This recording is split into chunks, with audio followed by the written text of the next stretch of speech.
The adaptation fund was established as part of the Kyoto Protocol, and the board was appointed in 2007, and since then we've been trying to make the fund operational. And I just reported back to CMP yesterday that the fund is actually delivering, and it's delivering results. It's a high demand for the support from the fund. Currently we're supporting 51 countries. And to the tune of about $330 million US. So we have a really good project portfolio.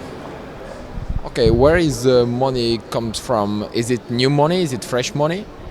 When the fund was set up, it has had a unique financing instrument. In essence, we were taxing the clean development mechanism. So we got 2% of the carbon emission credits that we then can sell on the market. So when we started, the carbon prices was really high. It was up in the $25 range, and then suddenly the price collapsed completely.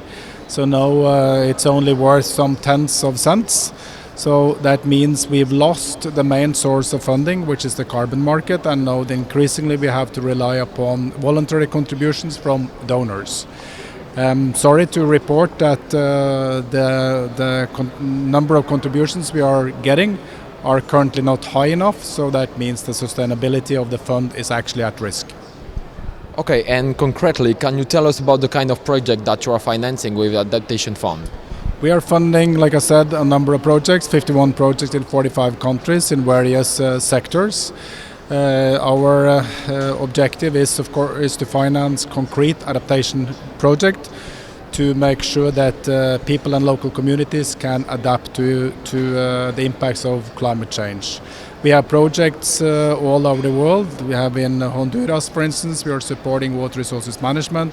We are supporting water resources and also agriculture projects in small island states, and also a number of African and Asian countries that get support in various countries. In Senegal, we are supporting coastal protection, the same in Tanzania. Concerning the Norwegian INDC, would you comment about this? The Norwegian INDC is that we have committed to reduce our emissions by 40% by 2030. And we would like to do that as part of the EU's commitment. So we are now discussing with the EU how we can enter into their commitment and be part of the EU bubble, as I would call it. And concerning the oil exploitation of Norwegian government, is it not a bit paradoxical with the good INDC like yours? That is an issue that I don't want to speak specifically about from a Norwegian perspective. I have my own personal views, but we are, if you look at our oil and gas sector, it is one of the most efficient ones when it comes to environmental impacts, and also that the world still would need fossil fuels, oil and gas. But of course, this is a dilemma that we are constantly faced with. Okay, let's get back to the Adaptation Fund. As a chair of this fund, what are you expecting from COP21? I think for us this is a critical COP. We are now negotiating a new agreement, and the question is whether we will be part of this new agreement or not, since we are part of the Kyoto Protocol, and some key parties are not party to the Kyoto Protocol.